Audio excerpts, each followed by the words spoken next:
Bom, pessoal, vamos estar dando continuidade à nossa disciplina aqui hoje de soldagem. Vamos estar abordando aqui um pouco hoje sobre a questão da metalurgia da soldagem. Então, né, pessoal, nós vimos inicialmente aí, né, diferentes tipos de processos de soldagem, onde algum desses processos aí, né, eles utilizavam para gerar a fusão dos nossos materiais como fonte de calor o arco elétrico. Alguns processos, como nós vimos aí, por exemplo, a soldagem óxido-gás utilizava uma fonte química, né, que era obtida por meio de uma chama para estar ocorrendo a fusão dos materiais. Mas todas essas duas fontes, né, seja o arco elétrico ou seja, por exemplo, uma fonte química aí, por meio da chama, nós observamos que nós tínhamos uma elevação de temperatura para estar o quê? Fundindo a nossa junta soldada. Tudo bem, pessoal? Devido a essa elevação, o que ocorre de temperatura? Nós temos aí, né, pessoal,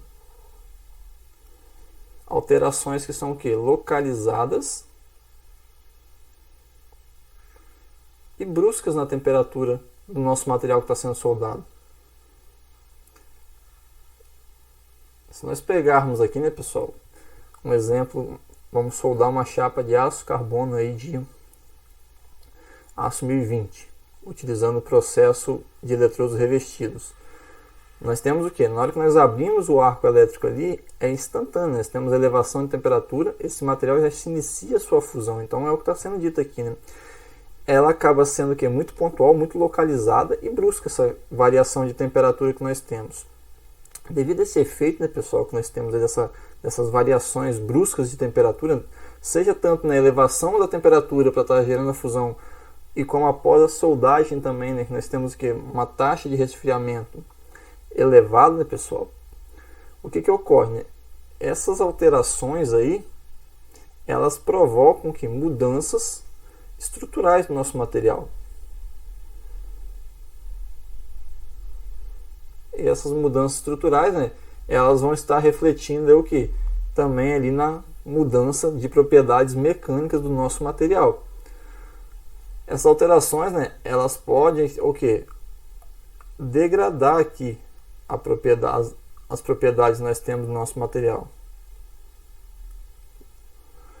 Então, né, pessoal, a metalurgia da soldagem, ela vem o que? Para nos auxiliar na realidade a compreender quais são, né, esses efeitos que podem ocorrer devido a diferentes fatores que nós podemos estar o que? Variando durante a operação de soldagem. A potência do arco elétrico, a velocidade de soldagem, a espessura do meu material, o tipo de material. Então, a metalurgia de soldagem, né, junto com a parte operacional que nós vimos anteriormente de parâmetros, elas caminham lado a lado, a parte operacional com a parte metalúrgica, o quê? Para nós estarmos aqui, então, evitando que nós temos essas mudanças estruturais, que tenhamos, às vezes, degradação nas propriedades do nosso material, da nossa junta soldada. Tudo bem, pessoal? Aqui falando na questão desses problemas que são causados aí devido aos processos de soldagem, né, nós podemos o que? Enfrentar eles, né, de duas maneiras. O primeiro ponto aí seria nós o que? Estarmos desenvolvendo materiais que tenham uma boa soldabilidade, ou seja, os materiais são menos sensíveis à soldagem. Isso daí está diretamente relacionado, por exemplo, à composição química desse material, a composição, aos microconstituintes que existem nesse meu material.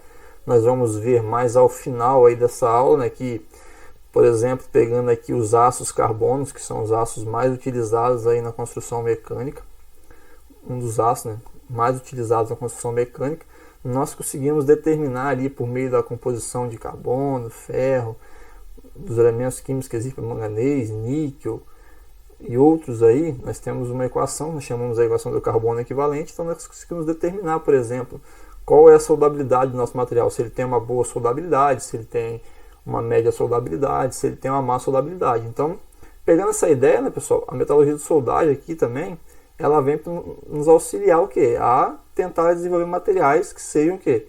De melhor soldabilidade. Um segundo ponto também, para a gente estar o quê? Tentando enfrentar então esses problemas que são causados aí pelos nossos processos de soldagem, seria o quê? Trabalhar no controle da operação de soldagem. Quando a gente fala no controle da operação, o que seria isso? Isso daí está relacionado, né, pessoal, com a parte agora o que? Operacional, parâmetros, valores para de corrente, tensão, que velocidade de soldagem, né? Todos esses parâmetros que eu acabei de falar, eles juntos aí formam, por exemplo, a energia de soldagem. Então, se a gente conseguir às vezes trabalhar nos parâmetros também de soldagem, ou seja, no controle da minha operação, nós podemos o que? Às vezes ter o controle aqui nessas, deixa eu pegar aqui minha caneta, nessas mudanças estruturais que nós falamos aqui inicialmente. Bem, pessoal. Então aqui seria, resumindo, né, a metalurgia da soldagem, ela vai obter informações aí, dois pontos-chave dela, obter informações que auxiliam o desenvolvimento de novos materiais, menos sensíveis à soldagem, e também determinar parâmetros aí operacionais de soldagem de menor influência, tanto nas alterações da estrutura, né, como nas propriedades do nosso material. Isso daqui caminha junto, né, estrutura. Nós falamos aí de estrutura. Isso aqui está o quê? Diretamente relacionado aí com as nossas propriedades do material. Bem, pessoal.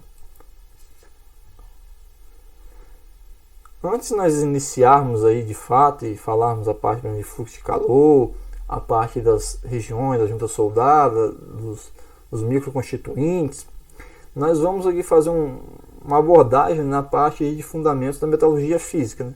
A metalurgia física, ela se preocupa muito com o arranjo dos átomos que compõem as diversas fases do meu metal. Então a gente vai falar brevemente aqui, focando sempre, né, pessoal, nessa parte aqui inicial, nos nossos ácidos carbono, bem, que são os ácidos aí mais comuns que são utilizados aí na área, sim, principalmente soldados, bem? Então, né, quando a gente fala aqui dos materiais, né, os principais metais que nós temos aí, que são comerciais, né, eles têm importância tecnológica, eles são encontrados aí na natureza na forma principalmente de óxidos e sulfetos. Bem, um exemplo nós temos aqui, por exemplo, a gente pega essa ideia aí, que eles são compostos aqui por óxidos ou sulfetos, nós podemos pegar o que? O próprio aço carbono, como eu disse.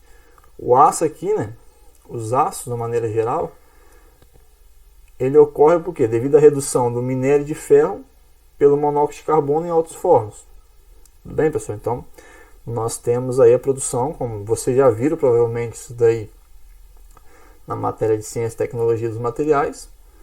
Então, ó, quando nós temos então a redução do minério de ferro pelo monóxido de carbono em alto forno, a gente resulta o quê? Numa liga impura de ferro e carbono. Essa liga, né, pessoal, a gente vai ter a parte de escória, né, e também às vezes pode ser elementos que são escória. E nós temos também aqui o que? A questão de elementos de liga e desoxidantes que podem ser o que? Adicionados junto a essa minha liga aqui impura de ferro e carbono, o que? Para estar auxiliando, ajustando na minha composição final do meu material. Pode ter outros elementos, por exemplo, manganês. Às vezes pode ser adicionado teores aí de elementos de liga nesse material também para estar facilitando, às vezes, aí a necessidade de estar se aplicando tratamentos térmicos, né? Para aumentar a temperabilidade e a facilidade desse material ser pertinente à aplicação de tratamentos térmicos. Tudo bem?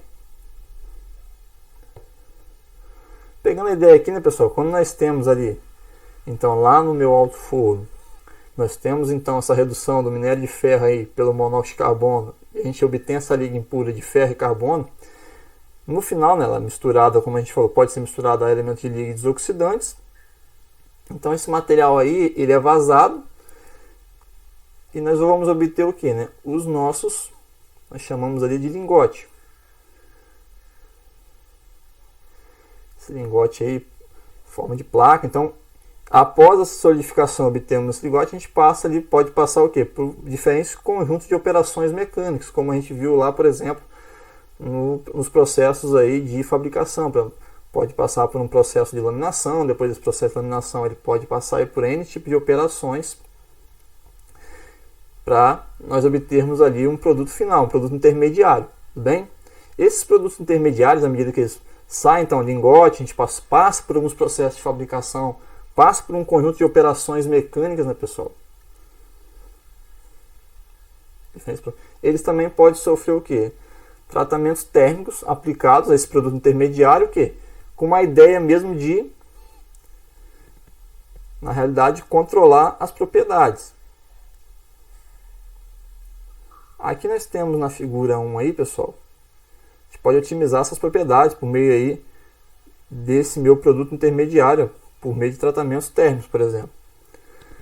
Na figura 1 aqui, né, pessoal, a gente tem um efeito aí, por exemplo, para um aço de 0,8% de carbono, ou seja, seria um aço aí 1080.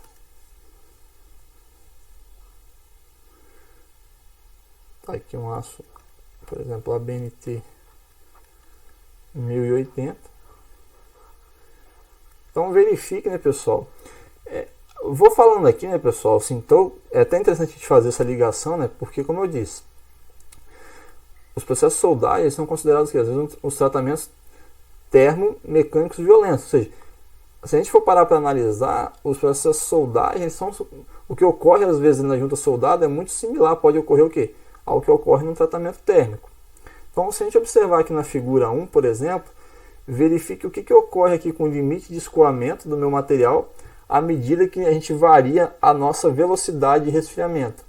Então, para esse aço aqui com 0,8% de carbono, note o quê? Que à medida que vai aumentando a nossa velocidade de resfriamento, nós vamos tendo o quê? Um aumento aí no limite de escoamento desse meu material. Então, né, pessoal, isso daqui é extremamente importante estar controlando isso aí, essas questões, o quê? Para termos, às vezes, o quê? As propriedades que são desejadas no nosso material. Isso daí vai estar relacionado ao quê? O que nós estamos vendo aqui, essa questão da variação do limite de escoamento de acordo com a velocidade de resfriamento. Isso daí, ele pode estar o quê? Relacionado à parte, como a gente vai ver a seguir, da microestrutura do material, das fases que a gente está obtendo ali.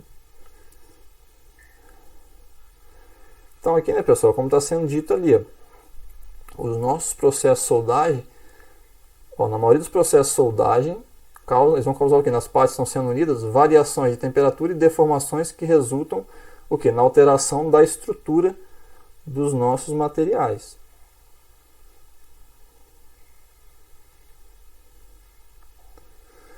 Então, como eu acabei de dizer anteriormente, devido a essa questão das variações que nós temos aí, os processos de soldagem muitas vezes vão ser considerados o quê? Um tratamento termomecânico violento. E se nós às vezes não tivermos controle aí sobre esse tratamento termomecânico, a gente pode o quê?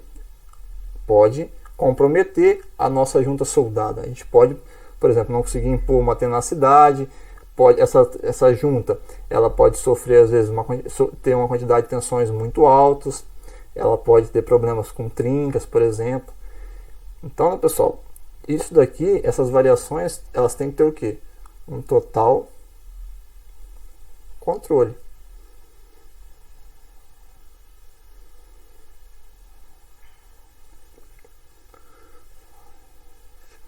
Tudo bem? Aqui, né, pessoal, falando essa questão aí, né, ainda dos fundamentos da nossa metalurgia física, como eu disse, ela está principalmente preocupada aí na questão do arranjo dos nossos átomos, na forma que esses átomos são arranjados. Tudo bem? Isso aí vai estar diretamente relacionado com a questão das fases que nós temos nos nossos materiais. Se nós pegássemos aqui esse meu material que está representado na figura 2 aí, nós fizéssemos um corte nele, aqui nessa face. Se a gente pegasse esse metal, lixasse ele, polisse, atacasse com reagente apropriado, o que a gente já está vendo? A gente está vendo que os grãos desse meu material, se a gente fosse fazer um estudo aí por meio de uma metalografia, se a gente pegar aqui num nível um pouquinho mais avançado, né, pessoal, o que ocorre? A gente for pegar esse grão agora, como está sendo representado aqui, e nós formos estudar ele, ó, em um nível atômico, os grãos são formados por um arranjo de átomos chamado de célula unitária.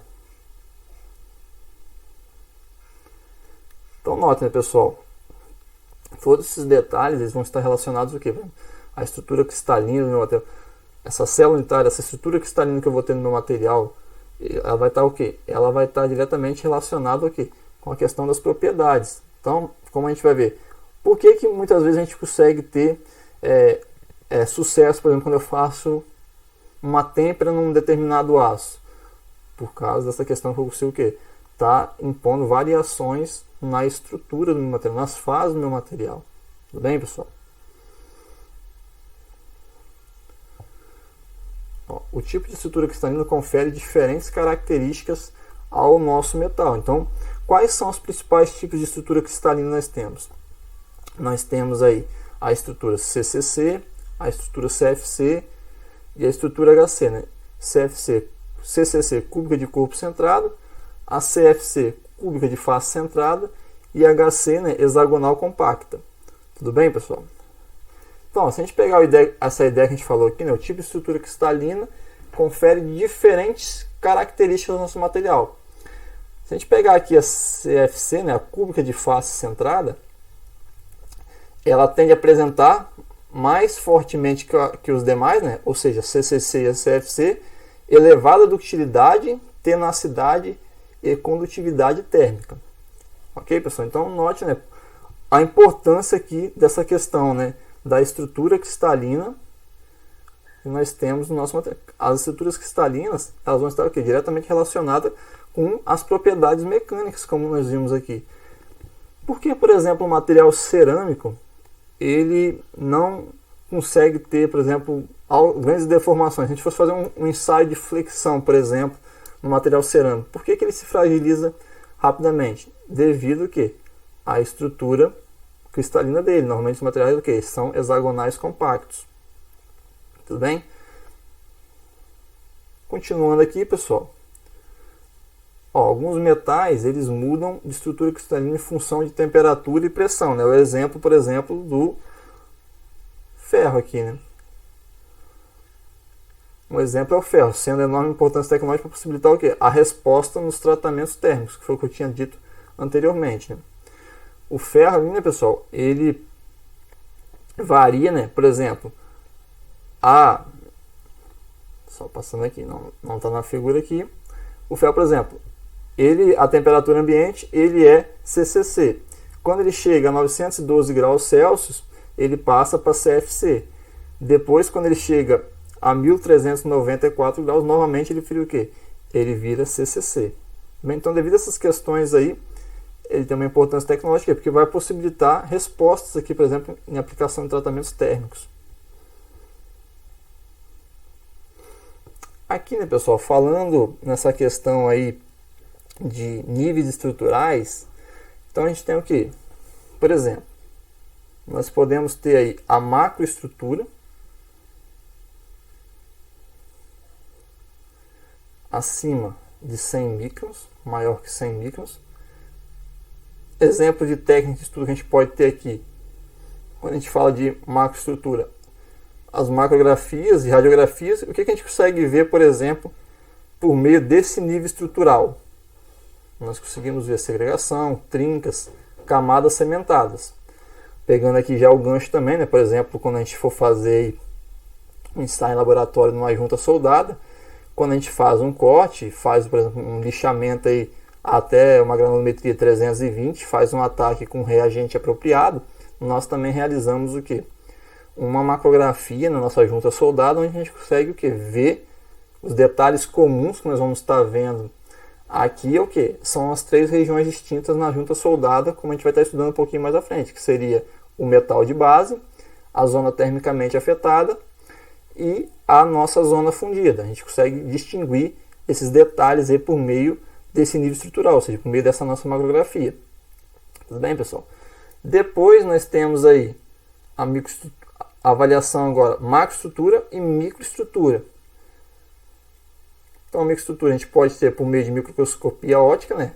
MO, ou MEV, Então a gente consegue ter maiores aumentos, né? A gente consegue ter maiores definições aí da nossa estrutura do nosso material. Observe que de 100 microns a 0,1 microns. Então quais seriam os detalhes na microestrutura? Tamanho de grão, os microconstituintes que existem ali, né? Uma ferrita circular, é uma ferrita ali poligonal, é uma ferrita de segunda fase, às vezes microtrincas, né, pessoal? Também é possível estar vendo. Agora nós podemos ter também aqui dentro da microestrutura a microestrutura eletrônica de varredura, chama de MET. A gente consegue ver o que? Precipitados, células de deslocação, ou seja, uma resolução muito maior. Observe que 0,1 microns a 0,1 nanômetros. Aqui agora a parte de estrutura cristalina não é possível, né, pessoal, estar sendo avaliada por meio aí de microestrutura, torna-se um pouco mais complexo. Então, a estrutura cristalina nós podemos o que? Trabalhar com a questão de difração de raio-x. Então aí, por meio dos comprimentos de onda, né, nós conseguimos o que? Está avaliando células unitárias, parâmetros de redes e defeitos cristalinos. E estrutura eletrônica, né, pessoal? Espectrometria de emissão óptica. Tudo bem? Então note que é menor do que, nesse caso aqui, ó, menor do que 1 nanômetro. Bem, pessoal, então aí seria o que? Alguns detalhes dessa questão de nível estrutural, que a gente consegue ver em cada nível estrutural aí. Eu pretendo fazer com vocês aí em laboratório. Eu quero que a gente vai fazer uma junta soldada e vamos estar avaliando essa parte de macroestrutura e a questão aqui microestrutural utilizando aí a microscopia óptica. Tudo bem, pessoal? A gente vai estar avaliando aí nessa questão da macroestrutura, como eu falei, a gente vai estar vendo as diferentes zonas aí na nossa junta soldada, né? Zona fundida, zona termicamente afetada e metal de base. E também vamos estar fazendo a questão aí de avaliação dos microconstituintes.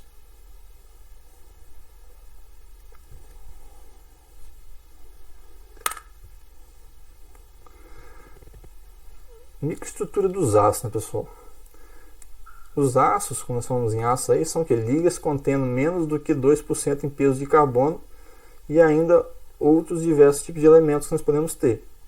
Então, lembrando lá, como a gente vai ver logo a seguir, né, o nosso diagrama de ferro-carbono, abaixo de 2% em peso de carbono, nós temos aí os aços.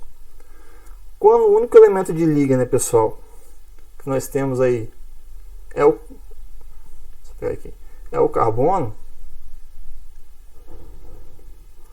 nós temos aí o que? Os aços carbono. Pegando um exemplo aqui, né, um aço super comum aí, por exemplo, um aço aí SAI ou ABNT, de acordo com o fabricante, ou norma aqui de fabricação, né, o aço carbono, um aço 1020. Quando nós temos outros elementos de ligas aí, que, como eu disse, podem ser adicionados aí para melhorar a resistência desse material, para melhorar, por exemplo, a temperabilidade também desse material, nós temos aí então, quando além do carbono nós temos outros elementos de liga, nós temos aí os nossos aços ligados. Então os aços, de maneira geral, são os materiais mais utilizados em estruturas soldadas. Quando a gente fala também de aços ligados aqui, né, pessoal, nós temos algumas classificações.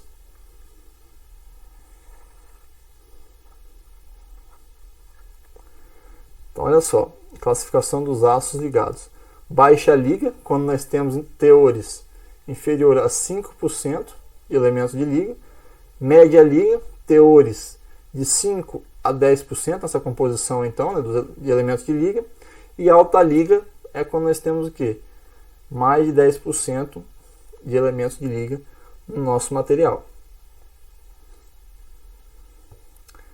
Aqui, né, pessoal, quando nós falamos aí, principalmente repetindo, né, novamente a questão da soldagem de aço, uma ferramenta importante, né, que nos auxilia a ter um conhecimento em termos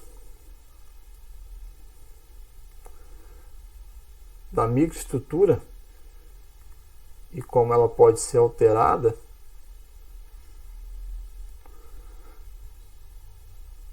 é o que? Essa questão da variação aqui da composição química que nós temos nesse meu aço. Então essa é uma maneira que nós temos para estar avaliando a temperabilidade desse meu material. Uma ferramenta importante, considerando um resfriamento lento, controlado, né, pessoal, para nós termos, então, termos esse conhecimento prévio da microestrutura, seria o que, né? É o nosso diagrama ferro-carbono.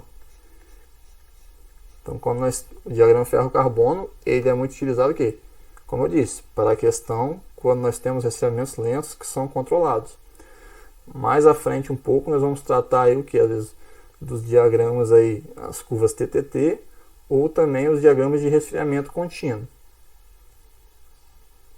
Onde nesse caso, né, pessoal, quando a gente fala de curva TTT, ou então esse diagrama de resfriamento contínuo, nós não temos essa questão que de ocorrer aí esse resfriamento lento, esse resfriamento controlado. São taxas de resfriamento mais abruptas, mais rápidas. Então a gente leva em consideração não o diagrama de ferro-carbono, de equilíbrio ferro-carbono, sim ali os diagramas de curvas TTT ou os diagramas TRC. Então, falando aqui no diagrama de ferro-carbono, da nossa figura 3, né, as principais fases que nós temos nele são a austenita, nós temos ferrita, né, a ferrita alfa e delta, tudo bem? E também a nossa cementita, ou carboneto de ferro, Fe3C. Tudo bem, pessoal? A ferrita aqui, né? Só a ferrita alfa, ela tem importância aí tecnológica, né, comercial, digamos assim. A ferrita delta, ela não tem essa questão da importância aí comercial na fabricação, né, digamos assim, dos aços. Aqui, né, pessoal, acima da linha GSE, representado no diagrama, existe uma outra estrutura cristalina, CFC, sendo capaz de dissolver maior quantidade de carbono. Então vamos voltar, né, na nossa, só para a gente representar, na linha GSE. Aqui, ó. GS. Então acima dessa linha, né, pessoal, na realidade é o campo austenítico, né, que é onde ocorre, por exemplo, a maioria das questões aí, onde são impostas as elevações de temperaturas e mantidas por tempos dentro desse campo, para depois estar o que? Realizando os resfriamentos para obter as microestruturas e respectivas propriedades desejadas nos nossos materiais, por exemplo, quando a gente aplica aí um tratamento térmico. Então aqui dentro a gente deixa, né, determinada quantidade de tempo, às vezes para estar o que? Tendo a transformação necessária, depois a gente aplica o que? Taxas de resfriamento aí, para estar obtendo os nossos, está dissolvendo a quantidade de carbono e respectivamente tendo as propriedades desejadas. Então abaixo da linha GSE, a austenita torna-se instável e transforma-se em ferrita ou em cementita. Bem? Em um resfriamento com velocidade baixa, vamos dizer que a gente bota dentro daquele campo acima da linha GSE. Quando a gente impõe ali, então, uma velocidade baixa, a estrutura formada tem um arranjo característico lamelas. Quando a gente fala lamelas, seriam camadas ali de perlita. Por que, né, ocorrem essas lamelas? Porque à medida que nós vamos, como é um resfriamento a uma velocidade baixa, nós vamos tendo que essa questão da redistribuição ali de carbono, ok? Vai ocorrendo a difusão. Então existe tempo desse material que ter essa difusão do carbono para o ferro, por exemplo, e formando então essas lamelas, essas camadas que nós vamos chamar ali de perlita. Tudo bem, pessoal? Então isso daqui para velocidades de resfriamentos baixas, relativamente baixas. Se ocorrerem velocidades altas, muitas vezes a gente não vai ter essa formação aí de lamelas. Nós vamos ter, como a gente vê lá, por exemplo, a formação da martensita, dependendo da taxa de resfriamento, se for muito abrupta, muito rápida, velocidades altas, nós podemos formar a martensita, por exemplo, ou banhanita, onde a gente já começa a ver o que não temos tanto mais essa questão de lamela. A gente vê às vezes formação, por exemplo, martensita, de agulhas, o que acaba, às vezes, por isso que acaba transformando essa microestrutura, esse microconstituinte, ter uma maior resistência, né? E, porém, uma maior fragilidade também. Foi o que eu acabei de falar, né, pessoal? Essas fases anteriormente, que normalmente a gente tem uma velocidade baixa, nós consideramos que são fases aí o que? Estáveis. Mas quando a gente tem uma velocidade de resfriamento alta, né? A gente aumenta essa velocidade de resfriamento, nós temos que fases que nós chamamos aí de metastáveis, tudo bem? Então, ó, nessa questão das fases metastáveis, maior dificuldade para a separação dos átomos de ferro e carbono, tudo bem? O aumento da velocidade leva inicialmente à formação de perlita mais fina. Se não for uma velocidade tão assim abrupta, tão rápida, digamos assim, né, pessoal, nós podemos ter a formação de perlita fina, ou seja, vamos ter camadas mais finas. Por quê? Normalmente próximo à linha lá de 727 graus Celsius, nós temos o que? Essa temperatura é relativamente alta, a gente tem uma taxa de difusão muito alta de carbono, então por isso que nós formamos o que? Uma perlita mais fina. À medida que nós vamos o que? Reduzindo a temperatura aqui, ó, vamos voltar ao nosso diagrama.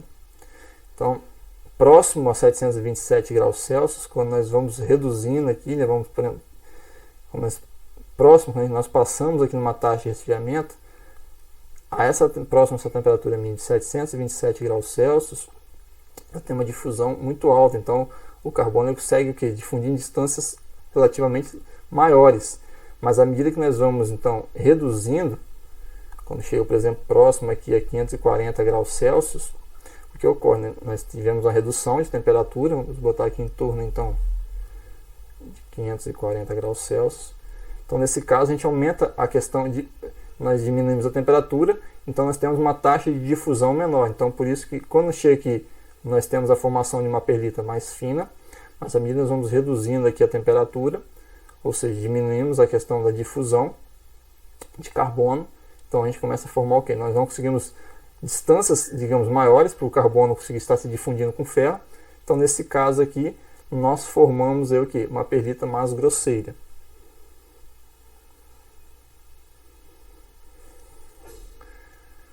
Foi o que eu acabei de falar aqui com vocês, pessoal. Está sendo dito ali. Abaixo de 500 graus, né?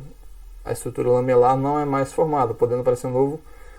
Então, pegando a ideia, pode ser no caso uma perlita grosseira, mas nós também podemos ter o que?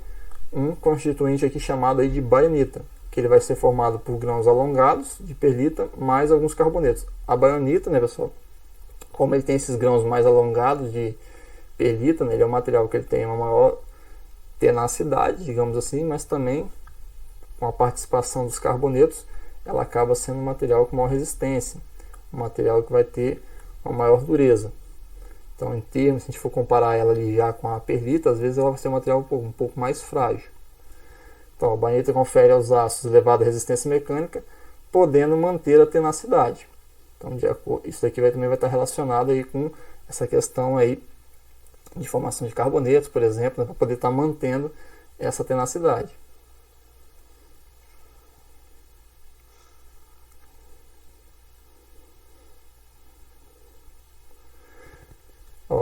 Para velocidades de resfriamento suficientemente elevadas, a reação eutetóide é inibida e uma nova fase não prevista no diagrama de ferro-carbono é formada, né, que nós conhecemos aí então no caso, pessoal, para essas taxas de resfriamento suficientemente elevadas, ou seja, altíssimas taxas de resfriamento, nós conhecemos aí por martensita. Ela vai ter no caso aí, a martensita sempre, né, pessoal, ela vai ter o que? Uma elevada dureza, que aumenta sendo muito frágil, né? Então, por exemplo, se a gente já for pegar aqui a ideia da soldagem, quando nós temos aí materiais que podem estar formando essa nossa microestrutura aí, por exemplo, está formando martensita, muitas vezes o que nós vamos ter que fazer? Nós vamos ter que estar controlando essa minha taxa de resfriamento. A gente não vai poder, às vezes, deixar ser uma taxa de resfriamento que seja elevada. Por quê? Nós podemos, principalmente, né, pessoal, a maioria das transformações a gente vai estar vendo ocorre na zona termicamente afetada. Vamos dizer que a gente está soldando um aço aí que ele tem acima de 30% de carbono aí. Então o que ocorre, né? Esse material ele já tem o quê? Uma facilidade em sofrer uma têmpera, digamos assim. A partir de, por exemplo, um aço 1035, um aço 1040, 1045, por exemplo, já são aços que eles já podem ter a formação de martensita. Então, torna-se extremamente importante, se nós formos parar para analisar aqui, o controle dessa minha taxa de resfriamento, que para às vezes eu não ter a formação ali na minha junta soldada,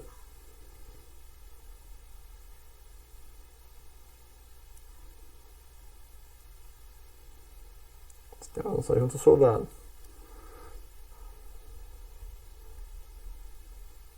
Temos ali nossa zona fundida, onde eu vou estar destacando ela aqui.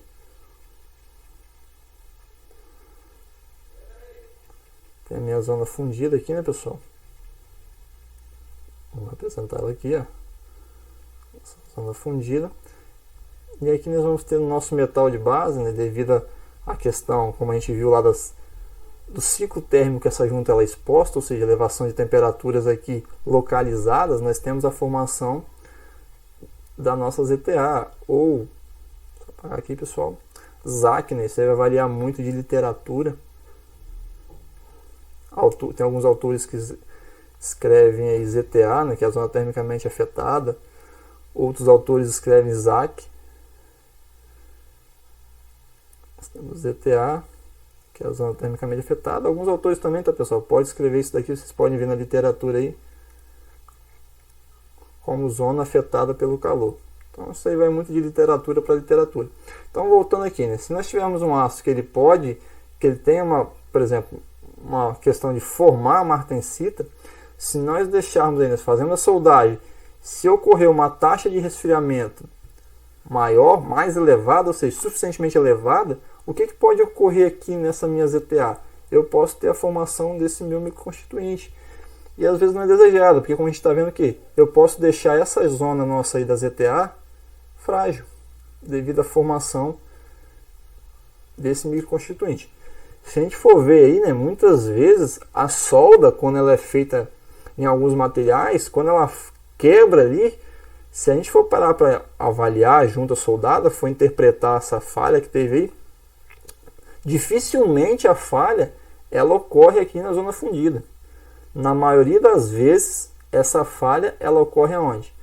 Ela ocorre exatamente aqui, ó, na nossa ZTA. Então, a maioria dos problemas que eu tenho onde? É na ZTA, porque eu tenho essa questão da transformação microestrutural na minha junta soldada nessa região. Tudo bem, pessoal? Aqui nós temos uma esquematização, né, simplificada.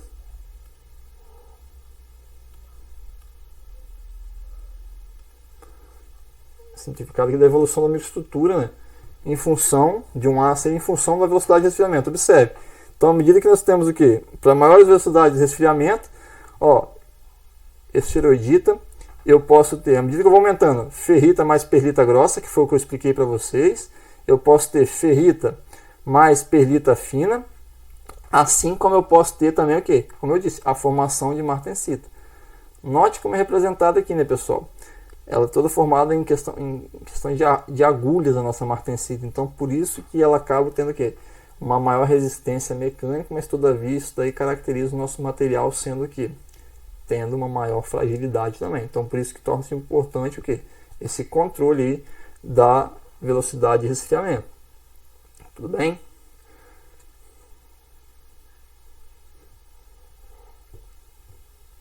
Falando aqui agora então, né, nós vamos sair da parte aí da nossa metalurgia física, vamos entrar na parte do fluxo de calor da nossa junta soldada, que acaba sendo o ponto-chave, digamos assim, aí, como a gente viu ali, se a gente for relacionar com a parte da metalurgia física, né, na questão de variações de temperatura, na variação das taxas de resfriamento, né, a gente vai ver aqui o fluxo de calor, né, o nosso aporte térmico ou energia de soldagem, de acordo com a intensidade, né, dessa energia de soldagem aí, nós podemos ter o que? Diferentes tipos de taxas de resfriamento, podemos influenciar aí de diferentes maneiras essa questão, como a gente viu aí na parte da metalurgia física, né, a microestrutura, o desenvolvimento que nós vamos ter de propriedades mecânicas na nossa junta soldada. Tudo bem, pessoal?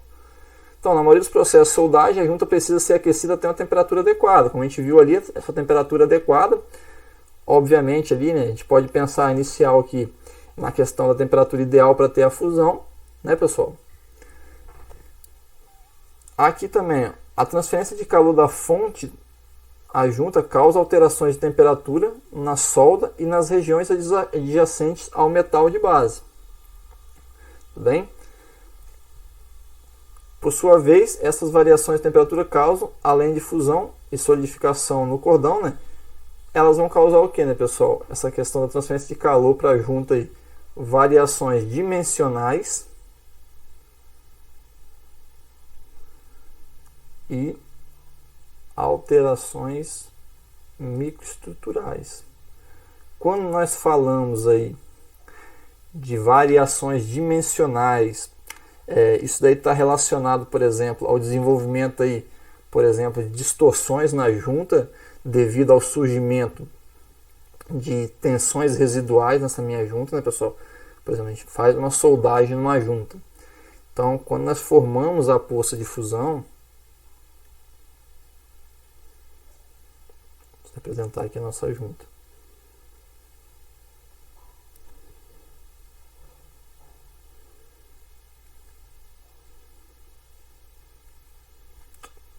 Só um minuto, pessoal.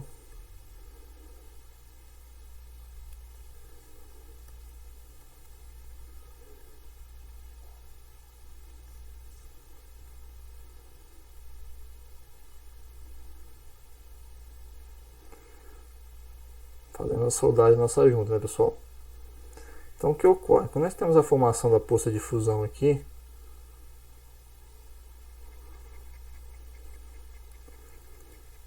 o que ocorre nessa poça aqui? Quando ela está numa alta temperatura, nós temos o desenvolvimento aqui de tensões de natureza compressiva.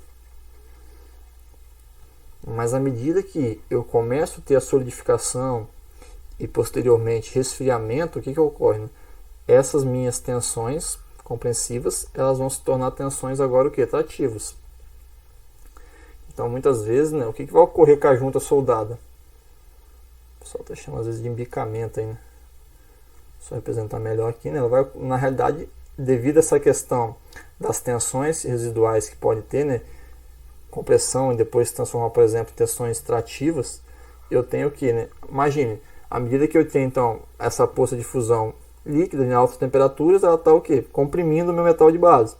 Mas agora, quando ela começa a solidificar, ela faz o que? Ela vai gerar uma tensão trativa.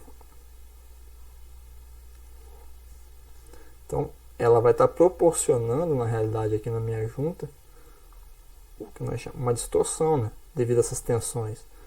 Um empeno na minha junta. Então, essa daí seria a ideia, né, da questão, então, desse fluxo de calor, dessa transferência de calor na nossa junta, causando variação dimensional aqui, ou seja, distorções devido às tensões que são geradas aí na minha junta. Isso daqui existe até normas, né, pessoal, que de acordo com tipo, esse empeno, essa distorção, ela tem valores aí para serem aceitos.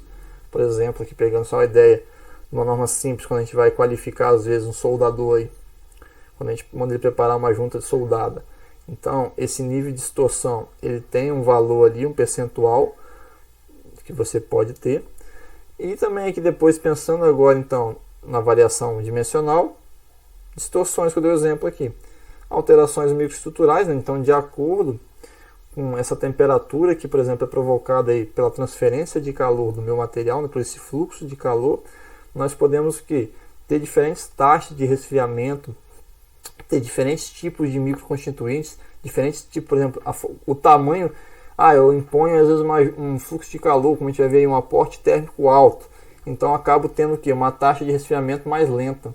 Eu botei uma energia de soldagem um valor alto em relação ao meu metal de base, eu tenho uma taxa de resfriamento mais lenta. Então, por exemplo, eu vou ter a nucleação, vou ter a formação de grãos com tamanhos maiores. Às vezes, então isso daí reflete que se eu tenho um grão com tamanho maior, eu às vezes vou produzir uma junta com uma tenacidade menor.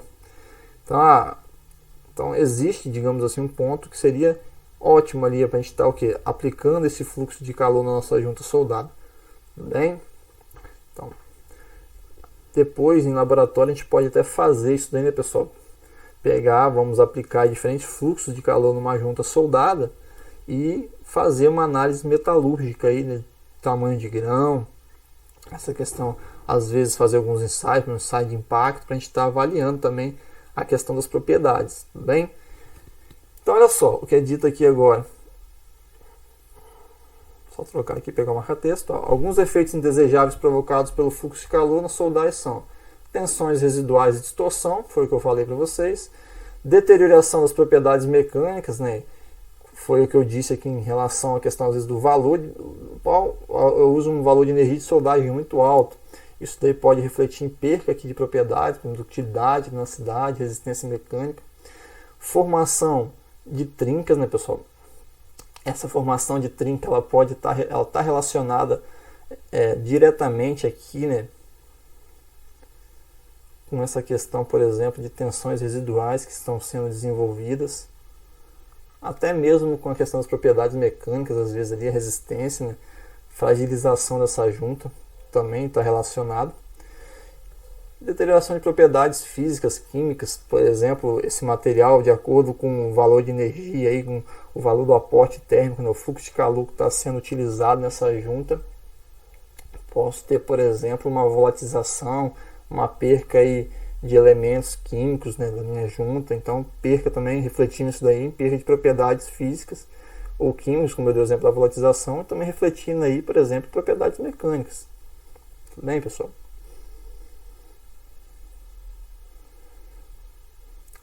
Em condições práticas, a intensidade de uma fonte de calor em soldagem não pode ser facilmente medida. Então, um parâmetro nós temos aí alternativo para estar medindo então essa intensidade da nossa fonte de calor é o que? É a energia de soldagem, ou também chamada aqui de, no caso, aporte térmico ou heat input. Então, por isso que às vezes a gente vê aí na literatura, né, vem de impulso aqui de calor. Ou seja, por isso que muitas vezes a gente vê representado aqui na nossa equação por meio do H, quando a gente vai fazer o cálculo aí da energia de soldagem. Tudo bem, pessoal? Ó, a energia de soldagem, que ela é? Ela consiste na quantidade de energia de soldagem gerada pela fonte de calor por unidade de comprimento da nossa junta. Então, como é que ela é calculada? A energia de soldagem, o aporte térmico, ela é o que? Ela consiste na potência dividido pela velocidade de soldagem, ou seja, a velocidade de deslocamento aí, por exemplo, à medida que eu vou deslocando meu eletrodo, à medida que eu vou deslocando aí a minha tocha no processo de soldagem MIG-MAG, a minha tocha no processo de soldagem TIG, né? Então, né, pessoal, aqui manual é até um pouco complexo a gente ter, quando a gente faz uma soldagem para eletrodos revestidos, a gente pode estimar, mas obter exatamente a velocidade de soldagem é um pouco mais complexo. Processos mecanizados, né, uma soldagem, por exemplo, meio de robô, torna-se mais fácil você manter esse padrão, esse parâmetro, perdão, fixo. Ó, na soldagem a ar, com condições em que os valores de corrente I e tensão de soldagem são relativamente constantes, H pode ser calculado como? Então, a nossa energia de soldagem, ela vai ser dada. O que vai ser a potência, né? Vai ser a nossa tensão vezes a corrente, dividido aí pela nossa velocidade de soldagem. Continuando aqui, pessoal. Então, olha só. Algumas vezes, né, quando a gente trabalha aí, para condições de soldagem que a corrente e tensão variam, como é o exemplo que a gente estudou, por exemplo, aí, quando nós temos a corrente pulsada. Deixa eu lembrar daquela questão da onda, né? A corrente ela varia em função do tempo, né? A corrente pico, corrente de pulso, então tempo de pico, tempo de pulso, então ela vai variando. Ou a própria transferência por curto-circuito, né? Então os valores médios de U não devem ser utilizados para o cálculo. Torna-se mais interessante nesse caso, né, pessoal, trabalhar aí com a potência instantânea. Tudo bem? Vai ficar mais próximo aí da realidade. Então temos que ficar atento a essa questão aí quando a gente vai calcular a energia de soldagem aí em condições que nós temos o que? Corrente e tensão variando. Olha só, somente aqui agora falando, né, somente uma parte dessa energia é transferida para a peça soldada. Assim, pode definir energia imposta de soldagem ou aporte térmico como. Então, né, pessoal, nós temos uma pequena perca aqui, né? A gente fala ali, quando nós estamos com arco elétrico ali, ele não vai estar despejando 100% dessa questão da energia que está sendo transferida para a nossa peça que está sendo soldada. Então, eu acho que eu não coloquei aqui na apresentação, depois eu posso colocar e mandar para vocês. Nós temos aqui uma questão do rendimento. A gente leva em consideração o rendimento de cada processo de soldagem. Então, temos como às vezes calcular, mas torna-se às vezes complexo, né, determinar o rendimento térmico de cada processo. O rendimento, por exemplo, do processo MIG-MAG é diferente de um processo TIG, né? Por exemplo, um dos processos, o arco submerso, ele tem um dos maiores rendimentos térmicos do nosso processo. Então, para a gente estar calculando, né, mais próximo a nossa energia imposta de soldagem, a gente leva em consideração também o rendimento aqui. Então, muitas vezes a gente pode pegar até valores que já são tabelados, porque, como eu disse, não é tão simples estar determinando aqui esse rendimento térmico do processo. Então, rendimento térmico vezes aí a potência, ou seja, tensão vezes a corrente, dividido pela nossa velocidade de soldagem. Aí no rendimento do processo, o restante da energia, ou seja, 1 menos N, 1 menos é rendimento, ou seja, o rendimento sempre vai ser menor do que 1 aqui no caso, pessoal. Então 1 menos N, 1 menos rendimento vezes o nosso aporte térmico. Então esse valor aqui, né, é a quantidade de energia não transferida para a peça, ou seja, ele vai representar aí as minhas perdas.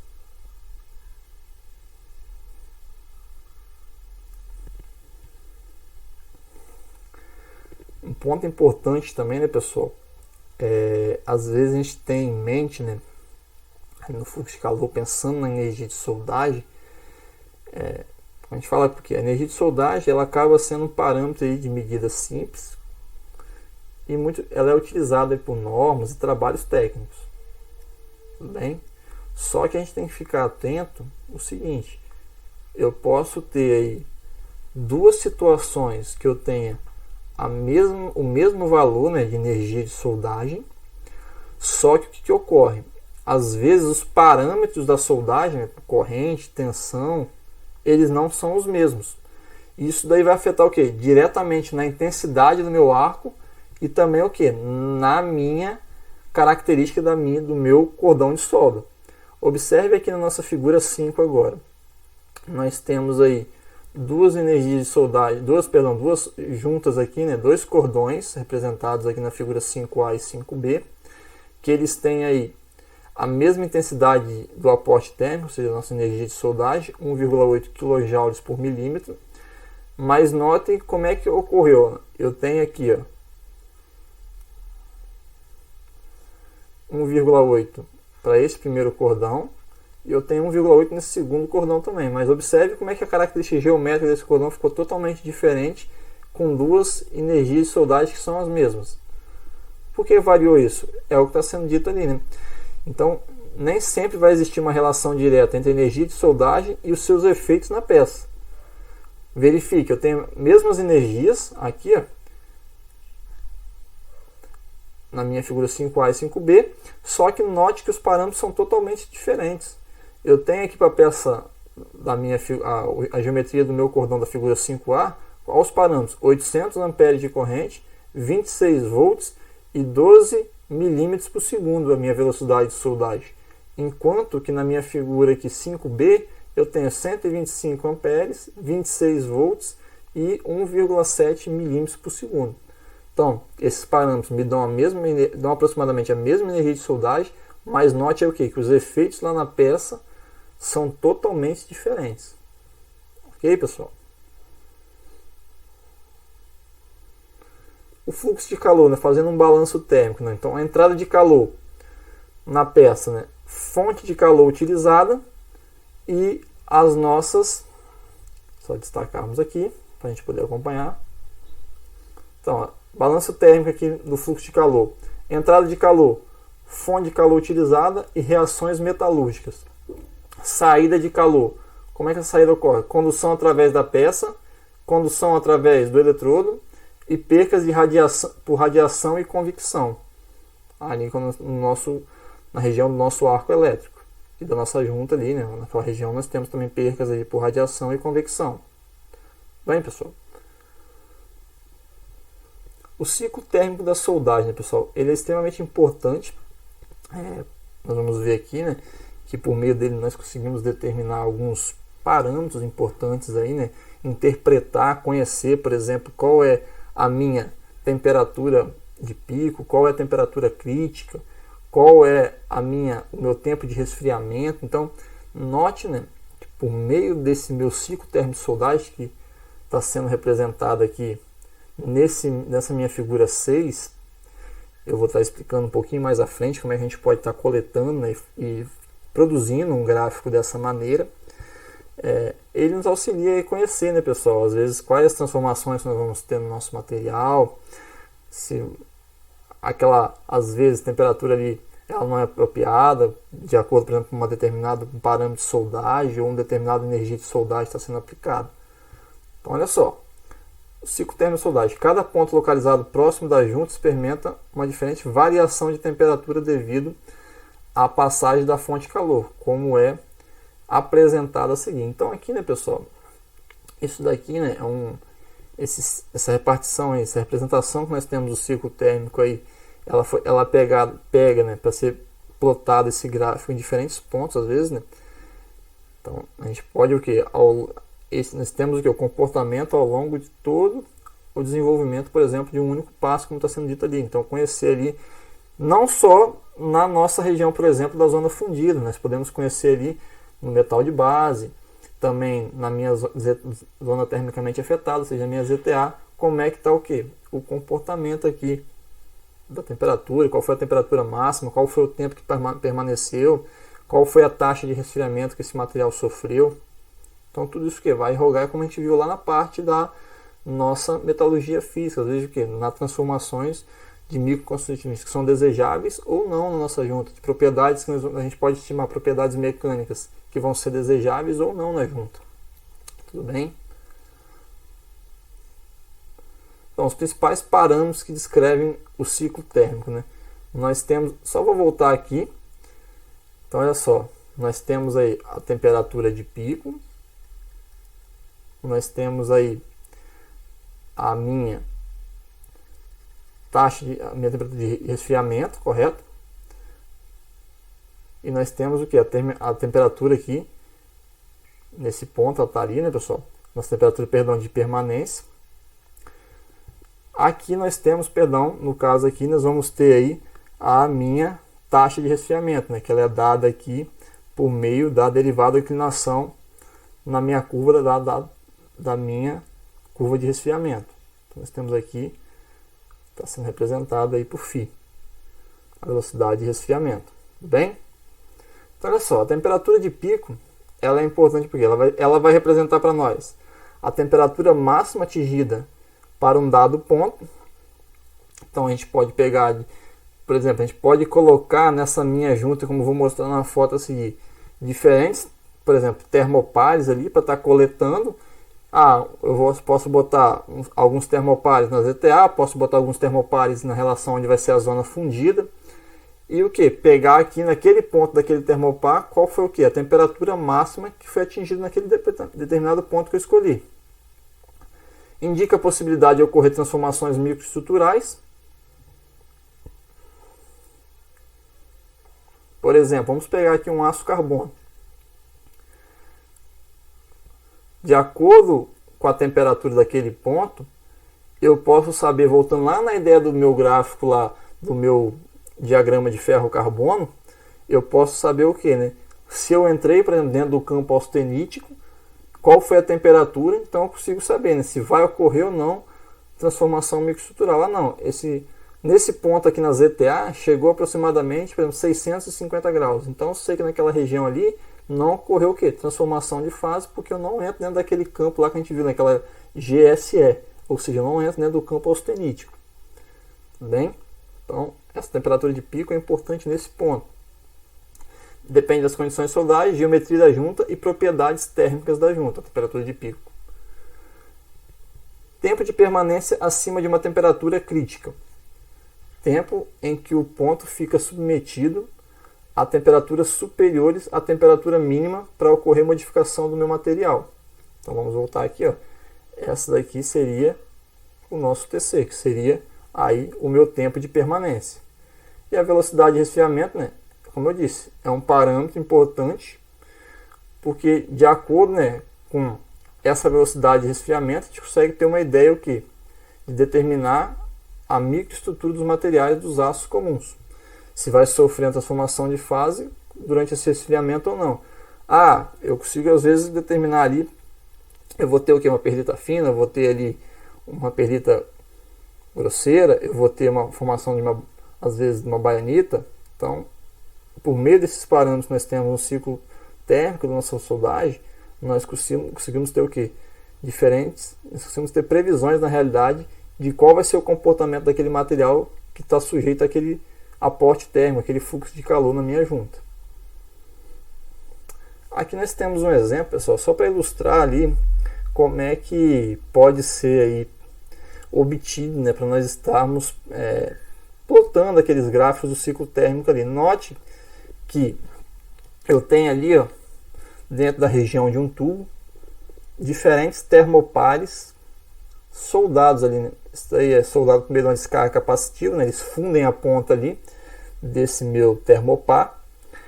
Então verifique, né? Aqui seria uma região onde estaria sendo feita, na realidade estava querendo conhecer aqui, isso aqui eu ajudei, foi um pequeno projetinho que nós fizemos na época do meu mestrado. Tinha alguns colegas, eu só ajudei, não era um trabalho exatamente meu. Então, por exemplo, eles iam produzir alguns cordões de solda aqui, nesse tubo. Então eles queriam conhecer, esse tubo ia ficar cheio de água, eles queriam ver qual era a temperatura que ia ter próximo, né? Imagine que meu cordão ia passar aqui, naquele ponto onde eu risquei ali. Então foram posicionados alguns termopares, termopar próximo à região da ZTA, um termopar ao outro lado. Foram postos alguns termopares também em cima aqui, onde iria passar o cordão. Então, para quê, né? Eles colocaram vários termopares aí, né? Aqui eu acho que temos 1, 2, 3, 4, 5, 6, 7, em torno de 8 termopares aqui. Então, cada termopar desse, por meio das informações que ia ser coletado por meio do equipamento ali, da leitura da temperatura, à medida que fosse passando, nós íamos ter as linhas isotérmicas aqui, né? À medida que nós fomos desenvolvendo e a poça de fusão, nós temos linhas isotérmicas com diferentes temperaturas. Então esses termopares estariam aí pegando esses valores por meio dos dados aí que eram extraídos do programa. Era possível estar usando, por exemplo, Excel aí, outro tipo de programa, e plotar os gráficos e avaliar qual foi, por exemplo, ali a nossa temperatura de pico, ou seja, a temperatura máxima que foi atingida, qual foi o tempo de permanência, qual foi a velocidade de resfriamento, como era um aço, por exemplo, superduplex, né? Observar ali se não estava ocorrendo a formação de precipitados, por exemplo, se ia ter uma questão de perca, por exemplo, de cromo. Então, note, né, pessoal, como é importante essa questão aí, às vezes, do fluxo de calor numa junta soldado. Aqui já é pegando mais uma ideia para vocês terem uma ideia como é que seria feita a parte experimental, para a gente poder estar avaliando então essa questão aí do ciclo térmico da soldagem.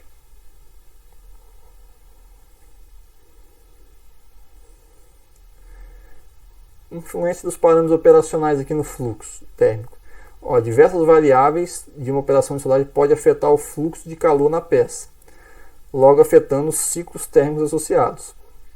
Algumas variáveis são apresentadas ao lado. Então, quais variáveis nós temos aí? Condutividade da peça, espessura da junta soldada, geometria da junta, se é uma junta de topo, se é uma junta, por exemplo, de ângulo, e a energia de soldagem. Essas são as principais variáveis operacionais aí que pode estar influenciando na questão dos ciclos térmicos associados. Então, a condutividade térmica, pessoal. Materiais com menor condutividade térmica dissipam calor por condução mais lentamente. Materiais com menor condutividade térmica. Um exemplo nós temos aí, podemos pegar aqui, ó, na figura 8A, nós temos aí o exemplo do cobre, um metal aqui de alta condutividade térmica. Note então que ele dissipa muito rápido o calor. Tudo bem? Então nesse caso aqui, pessoal, verifique também a questão do material de baixa condutividade térmica. Ele dissipa o calor o quê? Mais lentamente. Note aí no caso aqui, nós temos um aço inoxidável na minha figura 8B. Então, nesse caso, né, pessoal, até mesmo para a gente estar concentrando aqui a fusão localizada, né, o cobre aqui, torna-se muito mais difícil do que aqui no meu aço inoxidável, ou seja, no meu material que ele tem uma baixa condutividade térmica. Observem na figura 8B que eu consigo manter ali, né, o calor na poça de fusão, né, manter essa poça de fusão mais constante. Aqui, enquanto que lá no meu material que ele tem uma alta condutividade térmica, como ele dissipa, né, o calor mais rápido, para mim estar concentrando aqui e conseguindo fundir esse material torna-se mais complicado. Então eu preciso de fontes aqui que tenham intensidades ali altíssimas para mim poder manter durante a minha soldagem aqui. Tudo bem? Ó, materiais com elevada condutividade térmica apresentam maior dificuldade de fusão localizada. Foi o que eu acabei de falar, né? Então aqui, devido a essa dificuldade de concentrar aqui o calor ali para estar fundindo o meu material, desse exemplo aqui do cobre que tem alta condutividade térmica, então torna-se extremamente complicado, né, pessoal? Eu tenho que ter uma fonte para poder estar compensando e facilitando então essa fusão localizada. Tudo bem? Diferente aqui do meu processo aí, onde eu tenho material com uma baixa condutividade térmica. Eu consigo eu não preciso de uma fonte que tenha intensidades altíssimas, né? Potências altíssimas, digamos assim. A gente até viu isso lá no iniciozinho, que a gente começou a falar um pouquinho sobre fontes lá. Eu dei esse exemplo aqui. A espessura da junta soldada. Para uma mesma condição de soldagem, uma junta de maior espessura permite um escoamento mais fácil do calor por condução. Bem, quanto maior a espessura, né, pessoal, maior é essa condução de calor, maior são as taxas também que eu tenho de resfriamento, né? Então a gente vai estar trabalhando na parte 2 dessa nossa aula aí, vamos estar falando, né, por exemplo, muitas vezes quando nós temos uma junta que ela é muito espessa, uma junta, por exemplo, aí que tenha, vamos chutar aqui 2 polegadas, 50,8 milímetros. Então, se a gente produz um chanfro, por exemplo, em vez de 60 graus ali, nessa junta, e começamos ali a dar vários passes ali, o que acontece? É o que está sendo dito aqui. Essa junta ela vai ter um escoamento de calor mais fácil para condução, ou seja, se a gente for relacionar isso daí, taxas de resfriamento bem mais aceleradas. Então, o que acontece? A gente pode ter transformação, às vezes, de fases indesejáveis, ou seja, a gente pode assimilar isso aí a uma têmpera, né, pessoal? O que acontece na têmpera? A têmpera, por que o material, às vezes, o que é feito na têmpera? Você aquece o material e submete ele a um meio para impor uma taxa de resfriamento altíssima. Nesse caso, o que ocorre? A gente tem um aumento de dureza, só que esse material muitas vezes pode ficar muito frágil, porque ele vai ter formação, pegando aqui um exemplo de martensita. Se a gente trouxer esse exemplo aqui e pôr aqui nessa questão da espessura da junta, quanto maior a espessura, se eu fizer essa soldagem aí e tiver altas taxas de resfriamento no meu material, porque ele tem essa facilidade de condução, o que acontece? Eu posso também estar desenvolvendo ali microestruturas, né, martensitas, ou outras microestruturas, por exemplo, baianitas, às vezes em altos teores também, que podem de acordo com o percentual, fragilizar o meu material. Então, para essas condições aqui, quando a gente tem às vezes juntas mais espessas, o que a gente tem que fazer? Tem que aplicar às vezes um pré-aquecimento no meu material antes de fazer essa soldagem. Porque o que vai ocorrer? Quando eu faço esse pré-aquecimento em toda a junta, por exemplo, aí, aqueço essa junta a 350 graus, por exemplo, toda a extensão dela aí, e agora eu vou desenvolver os passes ali, vou fazer os meus cordões de solda. Como eu fiz esse pré-aquecimento, o que vai ocorrer? Eu vou estar diminuindo esse escoamento de calor por condução. Então ela vai ter um resfriamento mais uniforme ao seu longo. Então muitas vezes, juntas espessas, a gente vai ver o que? Que a gente precisa de fazer uma operação de pré-aquecimento, muitas vezes até um pós-aquecimento. Acabou de soldar, vir ali manter por uma quantidade de tempo essa junta pós-aquecida, após a soldagem, ou seja, para nós estarmos controlando essa questão do fluxo de calor, a taxa de resfriamento dessa minha junta. Tudo bem, pessoal? Então, foi o que nós acabamos de tratar aqui, só para fechar a ideia ali. Ó. Quanto mais espessa a junta, mais rapidamente tenderá a se resfriar durante a soldagem. Tudo bem? Nós temos alguns exemplos, a gente pode ver 3 espessuras, né? 20 na figura aqui, perdão, na figura 9A, 5 milímetros, na figura aí 9B, ela tem 10 milímetros, e na figura aqui 9C, ela tem aí 20 milímetros, 5, 10 e 20 milímetros. Então, mostrando essa questão aqui, até mesmo do comportamento da porta de fusão. Note o quê? Que ela faz o quê? Ela escoa, né, a nossa junta ali da figura 9C, de 20 milímetros, ela escoa mais fácil o calor por condução. A gente pode notar ali devido ao quê? A questão, na simulação que nós temos ali, da nossa poça de fusão, nas 3 condições. Tudo bem, pessoal? Continuando aqui, a geometria da junta, pessoal, ela também vai influenciar aí nessa questão da variação da velocidade de resfriamento. Então, olha só, nós temos aqui, falando o seguinte, ó, outro fator que influencia a velocidade de resfriamento de solda, de forma importante, no caso, vai ser a geometria da minha junta. Pegando aqui na nossa figura 11, A e B, nós temos aqui ó, uma junta aí de topo e uma junta de ângulo, aqui, uma junta T. Beleza? Então, se a gente for agora comparar aqui ó, a questão da velocidade de resfriamento, olha só, aqui que nós temos no fluxo tridimensional, como a gente vê lá a questão do resfriamento aqui, ó, nosso φ, correto? Olha o resfriamento do fluxo tridimensional para o meu fluxo bidimensional. Ou seja, a mesma ideia, né? Aquela questão que da condução de calor que nós temos aqui. Nós temos mais pontos para o calor estar sendo conduzido, então por isso nós acabamos tendo que ela acaba tendo uma taxa de resfriamento maior, a minha junta aí, que ela tem o que? Uma junta em ângulo. Tudo bem, pessoal? Como nós falamos aqui, ó, a velocidade de resfriamento será maior na soldagem de juntas em T, quando as variáveis do processo, inclusive a espessura dos componentes, forem semelhantes. Então eu tenho 2 juntas aí, por exemplo, na figura 11A e 11B, elas têm a mesma espessura, por exemplo, 12,7 milímetros, uma junta de meia polegada. Então, devido à questão do fluxo de calor aqui, né, nós vamos ter essa questão da condução, mais um ponto aqui de condução. Isso aqui reflete o quê? Maiores taxas aí de resfriamento. Por fim aqui, né, pessoal, a velocidade de resfriamento da solda tende a diminuir e a repartição térmica ficar mais aberta com o aumento da energia de soldagem. Então aqui nessa figura 12, na letra A, nós temos aqui 2 situações diferentes, né, 12A e 12B.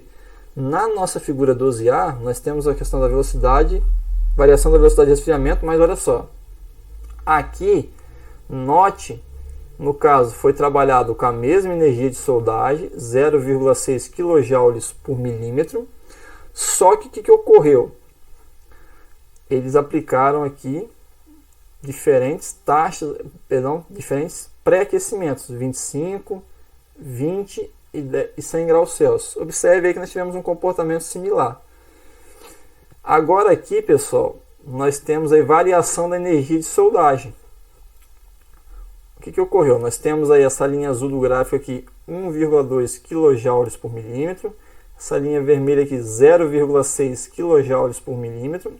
E nós temos aqui a última, 0,3. Ou seja, note como ele falou ali, né? A maior energia ali no nosso gráfico, essa linha azul, ela tem o que? A gente pode notar, se a gente voltar lá no ciclo térmico, né? A gente pode observar que ela vai ter o que? Ela vai ter a questão maior taxa, ela vai ter um tempo maior de resfriamento, né? Mais lento, digamos assim. E isso daqui muitas vezes também não torna-se interessante. Por quê? Se você também se você aplica uma energia de soldagem muito alta de acordo com o material, foi o que eu falei anteriormente.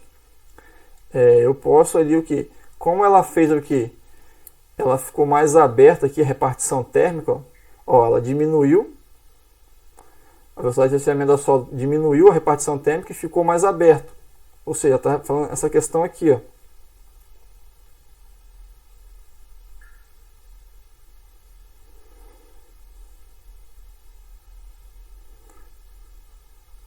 Vou falar que ficou mais aberto.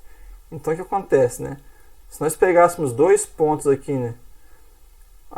Pegasse uma temperatura T1 num ponto aqui e uma temperatura T2 em outro ponto e observasse essa variação de temperatura do tempo aqui, né? O que ia ocorrer? Nós íamos ver que ela teria um tempo maior de resfriamento, mais lento. Então isso aqui, quando às vezes a gente aplica uma energia de soldagem muito alta e a gente tem essa questão que fica mais aberto a repartição térmica, o que ocorre? Às vezes você vai ter um tempo maior, né, para os grãos começarem a nucleação e ter o que? Um aumento do tamanho desse contorno de grão. E isso daí às vezes pode influenciar o que? Se você tem às vezes grãos que são ali com contornos maiores, você pode ter perda de resistência, então não é desejado também na junta soldada, pessoal. Então essa aqui seria a nossa primeira parte, a gente vai parar aqui em fluxo de calor. Depois aqui na próxima aula nós vamos estar falando aqui, abordando a parte aí de microestrutura, macroestrutura, vamos estar falando as regiões que nós temos ali, né, mais específicas. Vamos estar detalhando um pouco mais isso daí, pessoal. Tudo bem?